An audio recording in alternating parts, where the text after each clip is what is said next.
Nissan's Chief Planning Officer, Andy Palmer, was in India recently, not only to launch the new Sunny, but more importantly, take stock of his company's on-ground performance.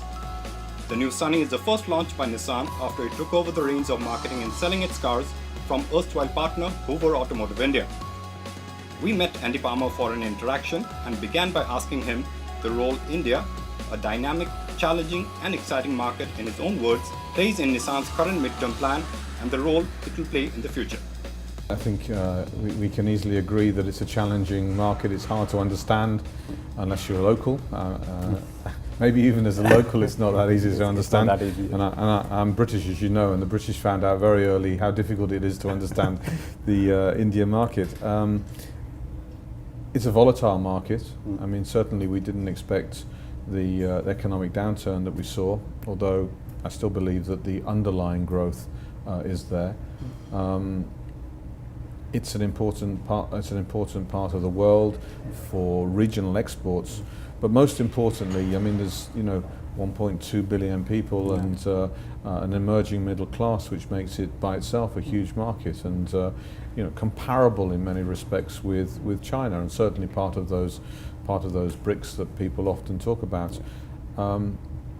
It's our intention that basically Nissan be able to call India home.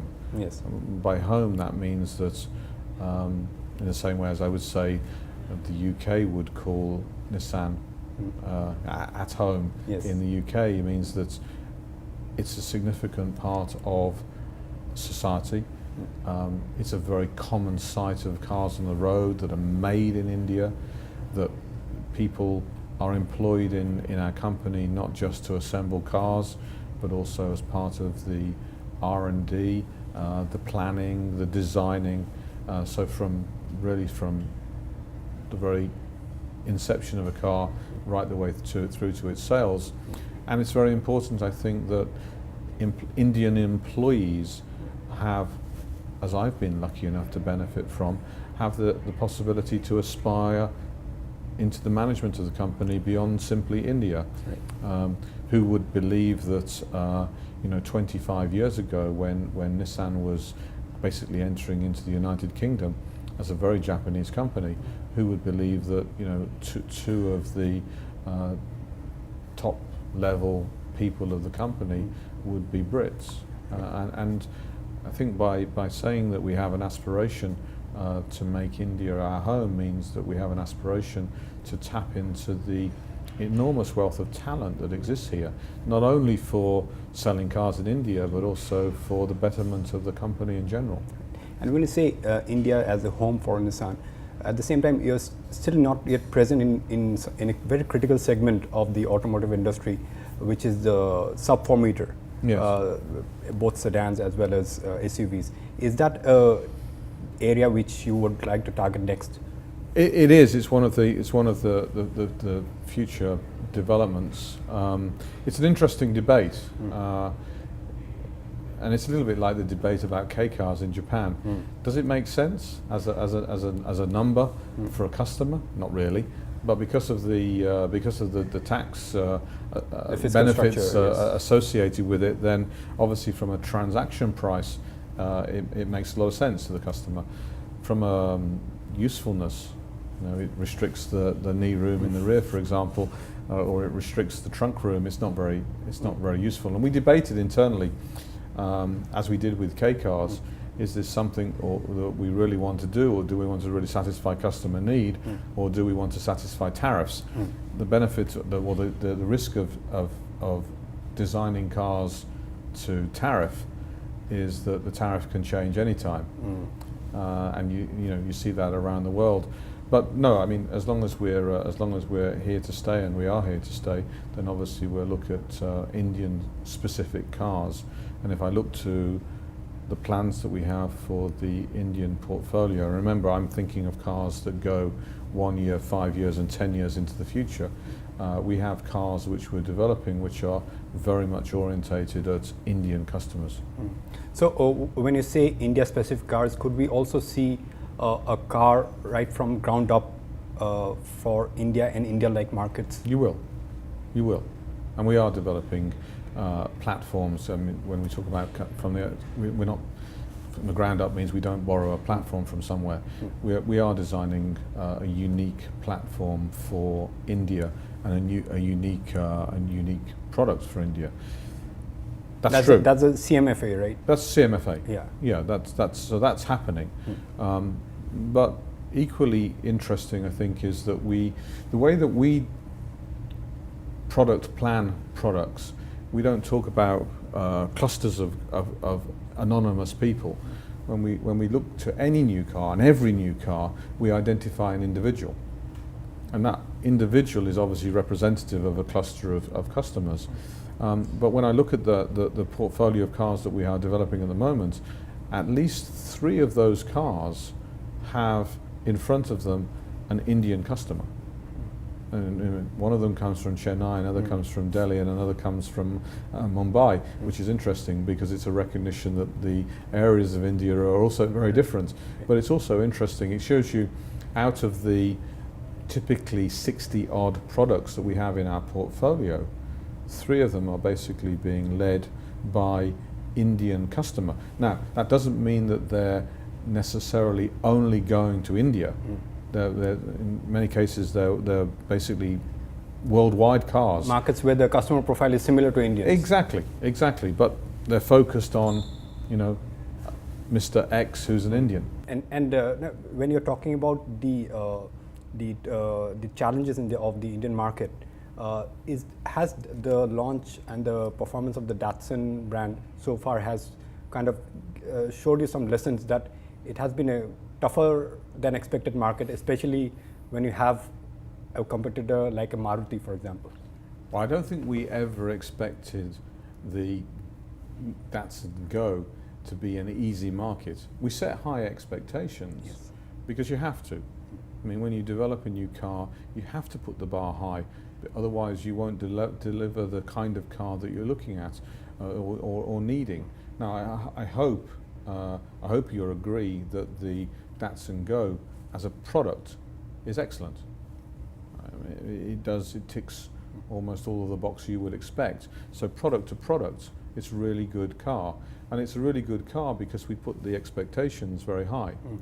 Now, just having a good car doesn't necessarily translate into market fantastic sales, because there are so many other things at play. I mean, the most obvious 2 are, does the customer know what Datsun is?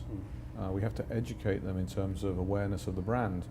The second, and probably in this case the most important, is that customers won't travel long distances to go to your showroom. The showroom has to be where they are. With the change in our distribution network, which happened fairly recently, we need to change the geographical locations as we expand. Today we have something like 160 dealers. By the end of this year we'll be at 200 dealers. By the end of next year we'll have 300 dealers. When we're at 300 dealers, we cover something like 98% of our target customers. Now, mechanically, when you do that, you're going to reach those customers, they're going to get more familiar with the brand. But you don't switch a car on overnight and expect it to be successful just because it's a great car. There are plenty of great cars that failed. You have to work at it. And again, that comes to, we're not here for spot success, we're here for the long term, and we're going to grow the Datsun brand in India. And ultimately, it will represent 50% of our volume in India. And the Nissan group, possibly with, possibly without Infiniti, will represent more than 10% market share. That's one question I was coming to. On the other end of the spectrum, yes.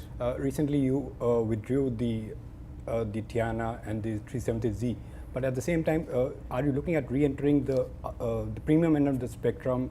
When I say premium, I mean the luxury as well as the performance-oriented vehicles. I think the GTR, answer, for example. The answer is yes to both, but it's a question of time. If we talk about the premium segment, this is the Infiniti segment. I guess ultimately, for a brand that has intention to reach 10% of the premium customers, as the Indian market, premium market grows, it's inevitable that we need to come here.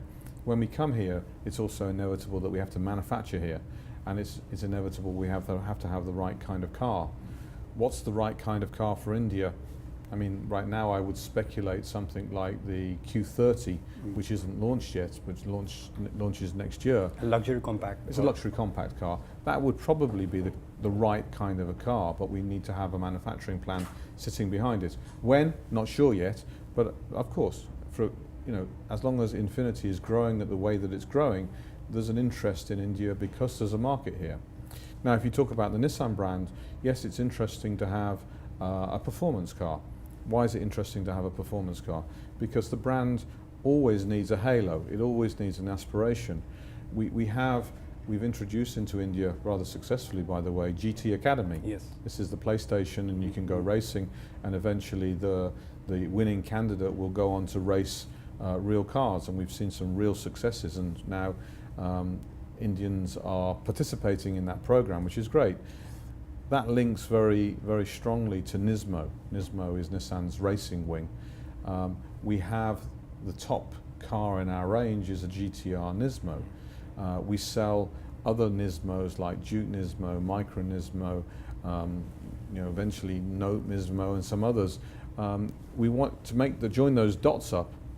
Obviously, it makes a lot of sense that we would need to have a halo car in India. GTR makes an ideal halo car. We need to look at the economics. And a run-up to the GTR, if it happens, could Nismo be a facilitator and introduction of the Nismo? Yeah, exactly. And I think it very much depends upon the success of GT Academy and how that rubs off on the name of Nissan. But obviously, if GT Academy is a success, and obviously that's driven by the Nismo and the desire to go racing, obviously associating Nissan with Nismo and doing it through the GTR creates a great halo product.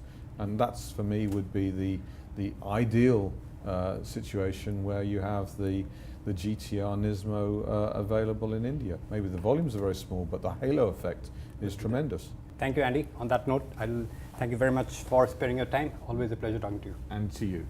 And thank you very much for watching.